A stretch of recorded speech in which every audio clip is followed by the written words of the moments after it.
저는 이 민주주의를 잘 하려면 그러니까 머리끝부터 발끝까지 이렇게 혈관이 잘 순환되어야지 소통이 잘 되는 것처럼 우리 지역사회의 뿌리까지 마을부터 통, 반, 리까지 소통이 잘 되어야지 우리 사회가 건강하게 움직일 수 있다라고 생각해요. 그래서 저는 자치라는 주제에 오랜 동안 고민했었고 또 이렇게 책까지 내게 되었습니다. 하나, 둘, 셋. 자, 다 같이 책을 내려놓으시고 박수 한번 부탁드리겠습니다. 우리 고양신문 전 대표 우리 이영하 대표님의 이제부터 진짜 자치 출판 기념회를 진심으로 축하드립니다. 제가 몰랐던 건 1억 5천 부채를 떠안았다는 부분은 제가 몰랐습니다. 그때가 32살이었던 건 더더군다나 몰랐고 25세 시작하신 줄 알았는데 부채를 떠안고 사업을 시작한다는 것도 정말 놀랍죠. 끊임없는 추진력과 강단에 한 번 더 놀라게 됐습니다. 이게 어려서부터 그러신 일이었구나를 알게 됐고요. 그리고 고양신문 하면 신문만 하는 것이 아니라 지역 커뮤니티를 위해서도 여러 가지 많은 일들을 해오셨던 과정, 20개 북클럽도 그렇고요. 경로당 마을 숲 친구들, 청소년들을 위한 나의 꿈 페스티벌, 그리고 무엇보다도 고양 경제 포럼, 그리고 고양 포럼. 오늘은 국회의원으로 올라와 있습니다만 예전에 이 지역에서 출마를 준비할 때 어디를 갈까 고민하면 항상 고양신문을 보고 고양신문에서 주최하거나 고양신문이 관계되어 있는 행사에 가면 고양시에 있는 중요한 분들이 다 와 계시더라고요. 잘 아시는 것처럼 모든 사람에게 동등하게 인사할 기회를 주셔서 인사를 드릴 수 있었고 고양시에서 활동하고 계시는 중요한 분들, 시민사회단체의 단체장님들 뿐만 아니라 고양시를 걱정한 일반 시민분들도 그 자리에서 배웠고 또 고양 경제 포럼을 통해서 고양의 경제를 살리고자 하는 분들을 많이 만날 수 있었던 점이 좋았습니다. 대표님 책 뒷부분에 나오는데 이제 지역 순환 경제라고 해서 쉽게 얘기하면 고양 사람들이 고양에서 생산된 물건을 서로 사주고 고양의 행정기관도 고양에서 생산된 물건을 먼저 사자. 이 지역에 있는 물건으로 지역사회를 선순환시키자. 우리가 인구가 100만인데 못할 게 뭐냐 라는 말씀도 책에 나와 있던데 저도 그걸 고양경제포럼에 가서 강의를 들으면서 공부가 많이 됐던 기억이 있습니다. 많은 시민사회와 또 경제인들과 만나면서 가져온 대표님만의 이 감각, 우리 이영하 대표님만의 네트워크 이런 것들이 잘 어우러져서 시민이 자치하는 고양시를 만들어보자는 말씀에 저도 적극적으로 공감하고요. 가장 많은 인구를 가지고 있는 이 100만이 넘는 인구를 갖고 있는 고양시가 지방자치의 모범이 될 수 있도록 저 또한 노력하겠고 우리 이영하 대표님도 그렇게 노력해 가시는 모습 항상 응원하면서 박수치겠습니다. 우리나라에서 지역을 대표하는 신문들이 이렇게 많지는 않습니다. 그런데 우리 고양시에는 고양신문이라는 지역 언론이 있습니다. 저도 시의원을 지금 이제 12년째를 하고 있는데 고양시의 일들을 몰랐는데 고양신문을 통해서 알게 되는 경우가 꽤 많습니다. 고양신문이기 때문에 저는 할 수 있다라는 생각을 합니다. 그에게는 40년을 고양신문 기자로 지내면서 고양시가 가지고 있는 현실과 과제를 누구보다 깊이 꿰뚫는 그런 통찰력을 축적해 왔습니다. 그런가 하면 이영하 대표는 그 척박한 현실과 싸우면서도 결코 여성성을 잃지 않았습니다. 제가 말하는 여성성이란 어머니 마음 같은 넓은 아량인과 동시에 살림을 꾸려가는 탁월한 경영자의 능력입니다. 정치인이 책을 낸다라는 것은 자신이 누구인가를 국민들에게, 시민들에게 진솔하게 알리기 위함입니다. 그렇기 때문에 미사 여구가 중요하지 않고 진솔한 것이 책의 생명입니다. 제가 아는 이영하 대표는 참으로 진솔한 사람입니다. 그의 책을 읽으면 그가 누구인지 90%는 알 수 있을 것입니다. 그의 삶과 철학을 시민들에게 알리는 이 출판 기념회를 진심으로 축하합니다. 돕고 사랑하고 자유로워야 할 그 젊은 시절에 남을 돕는 일에 온 힘을 다 바쳤잖아요. 어려운 길을. 그런 길을 가야 될 것이라고 생각을 했습니다. 어차피 운명이 자유로운 운명은 아닌 것 같아요. 이영하 대표는 어려운 일로 가는 운명이고 그렇게 하늘이 정해준 것 같습니다. 저는 이영하 대표를 볼 때마다 내 누이 같은 느낌을 가졌어요. 가냘픈 몸매로 어떻게 그 오랜 세월을 어려운 길을 택했는지. 그래서 우리 모두가 힘이 돼서 이영하 대표의 발걸음에 좀 편안해지도록 도와야 될 것 같습니다. 지역 주민 한 사람 한 사람 만나면서 어쩜 저렇게 전문가일까? 어쩜 저렇게 성실하실까? 이런 어떤 그 감동의 연속이었던 것 같아요. 그래서 저는 그분들이 지역사회에서 열심히 참여하는데 열심히 참여할 때마다 항상 기쁜 건 아니에요. 항상 갈등과 또 고민이 따르고 대립과 싸움이 따르는 게 지역사회였어요.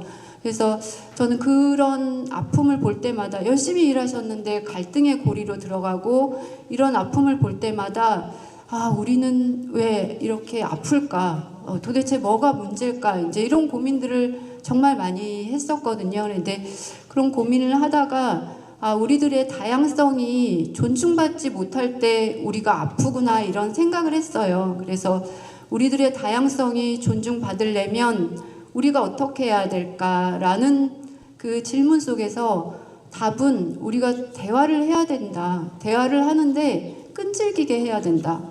그리고 상대방의 입장을 들어보면서 끈질기게 대화할 때 우리의 갈등이 줄어들 수 있다는 생각에 좀 이르렀던 것 같아요. 근데 어차피 민주주의는 갈등을 전제로 한 개념인 것 같아요. 그래서 저는 이 민주주의를 잘 하려면 그러니까 머리끝부터 발끝까지 이렇게 혈관이 잘 순환되어야지 소통이 잘 되는 것처럼 우리 지역사회의 뿌리까지 마을부터 통, 단, 리까지 소통이 잘 되어야지 우리 사회가 건강하게 움직일 수 있다라고 생각해요. 그래서 저는 자치라는 주제에 오랜 동안 고민했었고 자치에 좀 집착을 하면서 우리 사회가 정책으로 제도로 삶을 바꿀 수는 없을까 이런 생각을 많이 했었어요. 김대중 대통령이 국민생활기초보장법을 시행한 다음에 정말 생계가 어려워서 죽는 사람들은 많이 줄어들었거든요. 그러나 그 제도를 누가 만들었는지는 몰라요. 그렇지만 지금 삶은 우리의 한 30년 전 삶보다 나아졌거든요. 그 제도는 김대중 대통령이 만든 게 아니라 김대중 대통령을 선택한 그런 정치를 선택한 여러분들이 만든 거였잖아요. 그래서 우리는 제도를 정치로 선택해서 그 제도를 만들 수 있고 그 제도로 우리의 삶을 도시의 미래를 바꿀 수 있다라는 확신을 갖게 됐습니다. 그래서 이렇게 용감하게 이렇게 책을 쓰게 됐고요. 그 내용들이 책에 담겨 있습니다. 책을 이렇게 다 보시기 어려우니까 제가 간단하게 어떤 내용이 들어있는지 간단히 소개드리도록 하겠습니다.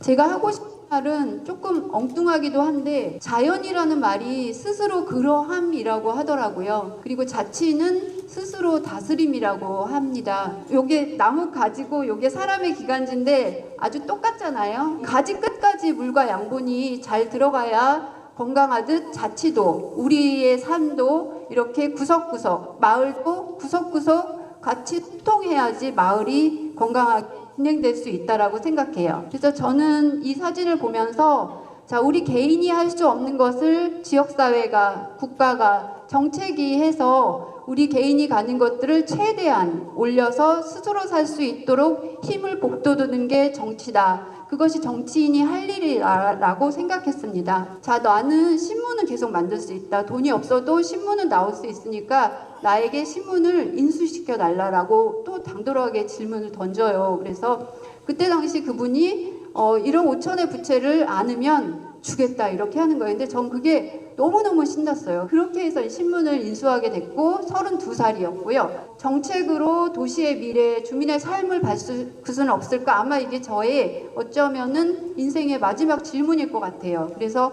그런 일을 위해서 어디서든 일하고 있을 거라고 생각합니다. 그리고 이 영화의 공공 프로그램 중에 한 가지만 소개해 드릴게요. 이게 20권의 북클럽인데 아이들이 책을 한 권 읽으면 스티커를 하나 붙여주고 40권을 다 읽으면 선물을 주거든요. 그래서 이거 20권이라고 하는데 방학 때마다 4,000에서 5,000명 가까운 아이들이 책을 읽기 시작하는 거예요. 스티커 한 장 붙이는 재미에 책을 스스로 드는 아이들을 보면서 야, 이거 프로그램이 정책이구나 이런 생각을 했어요. 이 프로그램 덕분에 되게 많은 것을 깨닫게 되었던 것 같아요. 책을 읽으면 신문에 이렇게 인증샷을 올리고 해주거든요. 그래서 이런 프로그램이 정말 기억에 남았고요. 저는 주민 1만 명이 참여하는 만민공동회를 만들자라고 제안해서 뭐 예를 들면 CJ 아레나가 무산됐잖아요. 근데 무산됐는데 특혜를 줬으면은 CJ 아레나를 우리가 잡을 수도 있거든요. 용도 변경을 허가했으면 고양시가 그렇게 적극적으로 밀었으면 살려냈을 수도 있는 과제가 있었어요. 그래서 저는 이럴 때 용기 있는 행정을 펼치려면 공론장을 만들어서 공론장의 의견을 묻고 다 함께 특혜를 주는 일을 결정하자. 뭐 이런 의미 여러 가지 예가 있겠지만 이래서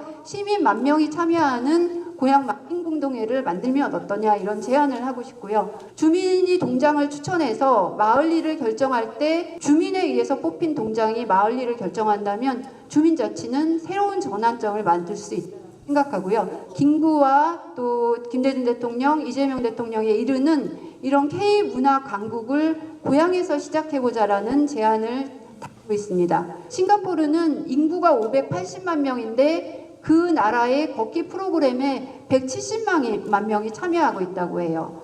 그리고 어느 집을 가든 집 밖에서 5분 거리에 공원을 만드는 정책을 쓰고 나서 싱가포르의 건강 수명은 전 세계 1위로 올라갔어요. 노인이 주는 사람들이 아니라 노인은 우리를 젊은이들을 돕고 경제의 한 주체로 설 수 있는 사람이라는 측면에서 저는 그런 경제를 일으켜야 한다라고 생각해요. 그래서 가장 좋은 경로당이라는 게 고양시에 1,050개가 있거든요. 그 경로당을 중심으로 촘촘한 돌봄을 하고 촘촘한 일자리를 만든다면 고양의 미래가 달라질 수 있다고 생각합니다. 1인당 숲 면적이 현재 고양시가 2.5평인데 경기도에서 최하위예요. 우리는 호수건이 있고 북한산이 있어서 잘 느끼지 못하지만 숲 면적이 가장 적다라고 하는 게 객관적인 사실이거든요. 그래서 이것을 2.5평에서 5평으로 2배 늘리고 250만 평의 숲을 늘리자. 산왕산을 치유의 숲으로 만들고 계명산 자연휴양림 창릉청 국가공원 해서 우리가 큰 숲도 만들고 촘촘한 숲을 만들어서 다른 어떤 것보다 건강과 기후위기에 대비하는 것은 고양이 1등 도시가 되자는 목표를 세웠으면 하는 바람으로 마지막으로 이 제안을 드렸습니다. 감사합니다. 질문 들을 거에 자치와 그리고 지금까지 쭉 해왔던 프로그램들을 설명을 해주셨어요. 자, 아까 들으시고 책 속에 들으셨는데 네네. 어려운 질문이에요. 한번 들어보죠. 네네. 예. 네네. 저는 문화산업으로 고양시가 먹고 살아야 된다라고 생각해요. 왜냐하면 지금 최근에 테크노밸리 분양을 했거든요. 분양을 했는데 분양가가 1,260만 원이었어요. 평당.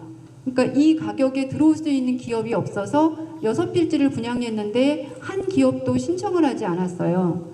그래서 이걸로 끝낸다는 건 아니지만 고양시가 기업 유치할 수 있는 땅값과 이걸 보장할 수 있는 혜택을 주지 않고서는 기업 유치가 불가능하다는 거여서 1번 기업이 유치될 수 있도록 고양시가 줄 수 있는 특혜를 기업에게 줘야 한다라고 생각하고요. 두 번째로는 문화산업인데 지금 고양콘이라고 여러분들도 많이 요즘 좀 화제가 되잖아요. 이게 그냥 공연만 할 것이 아니라 공연에 따른 숙박까지 또 공연에 따르는 음식을 먹거나 관광까지 연결되어야지만 고양시가 잘 살 수 있는 도시로 비약할 수 있거든요. 그래서 호텔 빨리 짓고 지역경제를 활성화시킬 수 있는 연결고리들을 만들어서 문화산업을 고향에 먹고 사는 어떤 핵심 산업으로 육성하고 문화산업은 김구 선생님이나 김대중 대통령이 말했던 문화산업은 단순히 지금 우리가 말하는 K-팝이 아니거든요. 고향의 한국의 김치, 뭐 된장, 간장 이런 것들이 미생물을 위주로 한 세계적인 건강식품이에요. 그래서 저는 그 송포에 있는 절대농지에 6차 산업은 가능하거든요. 그래서 이 6차 산업 단지에 이런 K 건강 푸드를 만들 수 있는 단지를 만들어서 K 문화를 경쟁력 있게 하고 그다음에 또 아이디어라는 기업이 고양시에 있는데 이 기업은 직원이 2,000명이에요. 고양시 최다 기업이거든요. 근데 이런 기업들이 고양에 있기 때문에 이런 기업들이 K-뷰티의 또 중심축이 될 수 있어서 이런 산업들을 고양시 국내에서 또 해외로 수출하는 도시가 될 수 있도록 만들고 또 아까 말씀드렸듯이 정리하면 눈치 보여. 지역 기업을 정말 욕먹을 정도로 육성해서 거기서 번 돈은 조금 나누어서 복지 기금으로 확충하고 지역 화폐로 만들어서 지역 화폐로 만들면 지역 곳곳에서 이걸 소비할 수 있잖아요. 그래서 지역의 상권을 살릴 수 있도록 기업과 시민과 상가가 같이 살아날 수 있는 길을 구체적으로 연구해서 제시드리도록 하겠습니다. 이게 공무원 한 명이 내가 허락한 게 아니라 시민이 같이 허락했어. 뭐 이런 어떤 지지 뒷받침이 필요하거든요. 그래서 저는 공론장을 잘 만들어서 자 이렇게 우리가 특혜를 주는데 줄까 말까. 주면 이러이러한 장점이 있어. 우리가 더 많은 지역 화폐를 발행할 수도 있어. 이렇게 해서 주민들이 같이 정확한 정보를 제공하고 같이 결정할 수 있다면 저는 용감한 환경을 펼칠 수 있다라고 생각하고 지금 있는 지역 육성 조례도 겉이 아니라 실제 작동하는 조례가 될 수 있을 거라고 생각합니다. 저는 아까 말씀드렸지만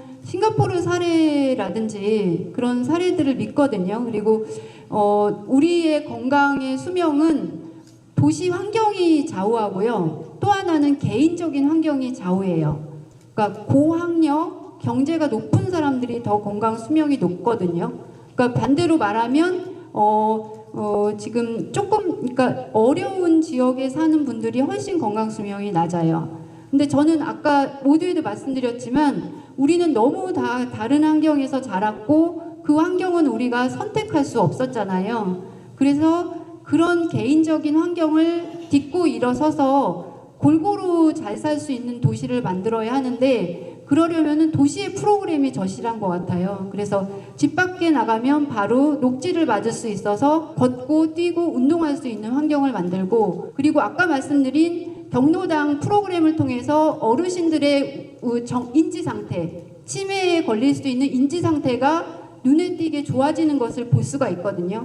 그래서 저는 도시의 적극적인 프로그램으로 건강도시를 만들 수 있다라고 약간은 확신하는 사람이에요. 그래서 그런 정책들을 촘촘히 만들고 그리고 또 하나는 적극적으로 예를 들면 어떤 기업이 뭔가 음식을 만들 때 나트륨이라든지 이런 것들을 이렇게 축소해서 만들 수 있도록 국가가 또 정부가 제한하는 정책도 할 수가 있거든요. 그래서 이 부분은 개인의 환경을 넘어서 프로그램으로 건강 수명을 높일 수 있다라는 것은 약간의 개인적 경험이 들어간 확신이라고 보시면 될 것 같아요. 그 정책을 열심히 펴면 좋을 것 같습니다. 경제 자치를 통해서 고양시 스스로 먹고 사는 도시를 만들어야 되고 그렇게 만들어야 우리가 어려운 사람들을 도울 수 있는 복지 자치를 만들 수 있다라고 생각하거든요. 그래서 저는 자치의 힘으로 고양시가 잘 되길 바라고 제가 무엇을 하든 그 현장에 있도록 하겠습니다. 제가 그동안 받았던 지역사회에서 키워주신 그런 모든 점들을 해서 잘 살도록 하겠습니다. 감사합니다. 예, 고맙습니다. 고양신문이 추천하는 다른 영상도 시청해보세요. 고양신문 멤버십 회원으로 가입해 고양신문을 응원해주세요.